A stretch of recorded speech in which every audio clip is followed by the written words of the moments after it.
Good morning, good afternoon, good evening, folks. Michael Zuber, one rental at a time, back with the CEO of Hemlane and good friend of the channel, Dana. How you doing? I'm great. Thanks for having me again. One of the things I love to do with my experts, which you are one of them, is play this game I call over under. Are you ready for it? I'm ready. So we are going to talk about 2022. We're going to talk about 4 metrics that are right in kind of the domain of Dana and my purview, and we're going to see how we do. So the first one, Dana, is going to be home values.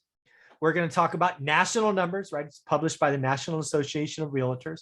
So again, this is not your state, not your city. This is a countrywide, nationwide. And I'm going to say home appreciation come December 31st of 2022 is 12%.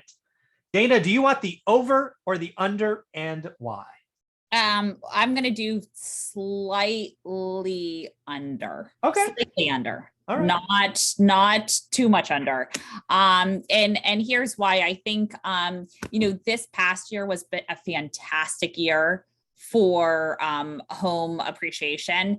And I wonder how much more it can go up, especially with new builds coming up. And so from like a total perspective of looking year over year, I'm not sure. Of course, that would also have to do with inflation, which we spoke about, which with inflation, maybe I should take that over. But I would say maybe slightly under, like 12% is what I'm predicting. Yeah, 12% is a good number. Yeah, I think that's wise. I mean, you've heard me talk about it. I think we have a housing slowdown coming. I think there's a lot of people now modeling kind of year over year, kind of like sameness. And I've been in this environment before. It just fundamentally can't. People's dollars will be stretched and they'll make painful choices. So I think taking the under is a wise guess. Not much. And it's still a high number. If you think about it, it's still a high number compared to like 5%. Yeah. So from that perspective, I would say around 12. I do think inflation plays quite a role with that. Oh, I totally agree. All right. So number 2, since we are talking about inflation, the greatest contributor to inflation in 2022 will be rent. I think the greatest underreporting of 2021 inflation is rent. So I think there's going to be a catch up. So we're going to talk about rental growth again, December of 2022. Let's put the over under at 7%. Okay. I'm still doing the slightly under. Oh, really? Okay. All right. And here's why. Well, a lot of it has to do with, because you always have to think about the supply and demand for rental properties. And that goes right into those home prices of whether or not someone chooses to purchase and then goes off the market for a rental, or whether they decide to stay a renter.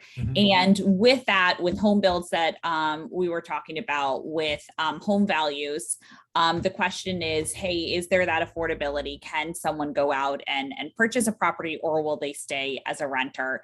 And so from that perspective, I think it will go up slightly. However, I think tenants have more power now than they ever have, because companies came back and said, hey, you can all work from home. And then they came back and said, hey, you all have to go back into the office. And then these companies had their managers go to the executive saying, hey, I'm going to lose 30% of my top performers if you require them to go back.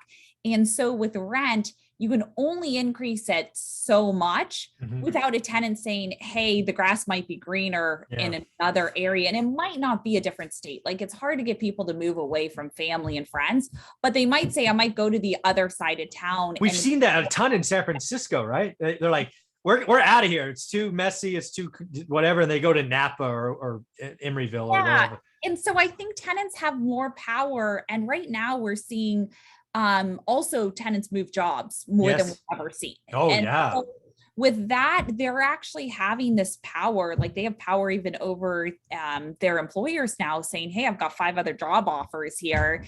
And so from a rent perspective, it's the same thing, where they have the power to leave if those rents are raised too much. I think during COVID, people were a little bit more concerned about job stability. And now we've come to a world that people have just accepted how things are and they know in the future, I mean, new strains, but people still feel much more comfortable and they have that power. So I think if you raise it more than 7%, I honestly think tenants are going to say, peace landlord, see you later, and Yeah, go to another place. Yeah, let me just say I want you to be right. I really do. Because I think I grew up in an environment where we were making choices of what bills to pay. And I still remember those horrific feelings and also not really understanding how close to the edge we were.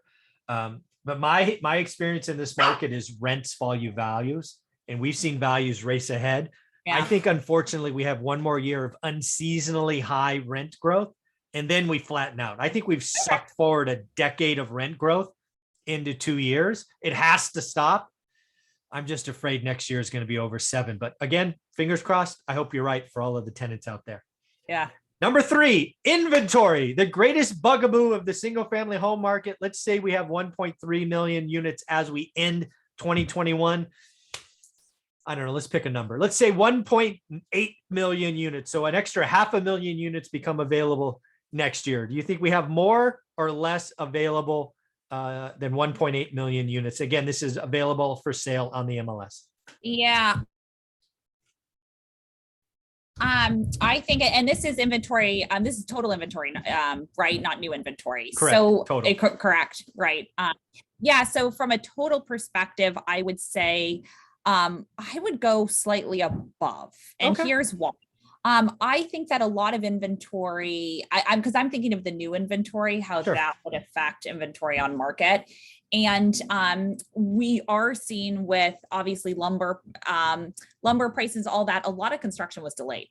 Oh yeah, for sure. A lot of construction was delayed. And also it's now with things opening up more, ability to get permits, all these things are much faster. So Okay. I think there's going to be a lot more development. Okay. We're already seeing it. Like I'm seeing it in a lot of markets with this build to rent, with institutional investors going in, sure. Build to rent.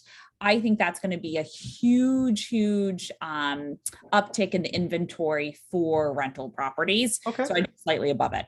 Okay. Yeah. This is the thing, right? I'm calling a housing slowdown. So I'm going to agree. I think we go above 1.8. I don't think we hit 2 million, but I think we go up.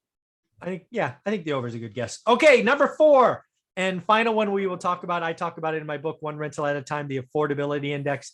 I think too many people talk about price. Too many people talk about interest rate. Nobody talks about affordability, which is a combination of price, interest rate, and wages. People don't realize that in 1970s, housing's doubled, rates went up because wages went up. I think we're in a huge wage cycle. So the question is, will housing be more or less affordable at the end of next year? What do you think? This goes back to everything else of this supply and demand, and tenants having more power. I think from that perspective, and I'm going to give a couple things and then Sure. Land on my final answer. But I think from that perspective, tenants have a bit more power of where they live. So things become more affordable because they can move to the outskirts. Yeah. Like that.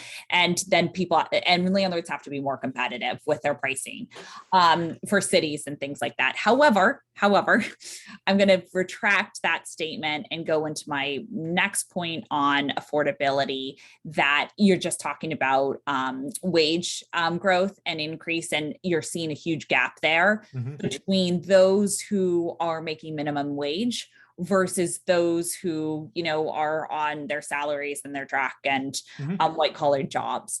And it's usually those blue collar jobs that are renters as well, right? Or most of them are. And so from that perspective, I think it depends on policy, because it depends on what is that minimum wage, how does that correlate to the salaries that a CEO makes or anyone else, and understanding whether they can afford it from that perspective. Like if we're seeing inflation at 10%, and then we're seeing the minimum wage increase by 3%, that's going to affect affordability. And I actually think that's going to affect it more than tenants having that power to move. Yeah. So I actually think affordability is going to, I don't see it getting any better unless with this inventory, we can get up to, over 1.8, like you said. Yeah.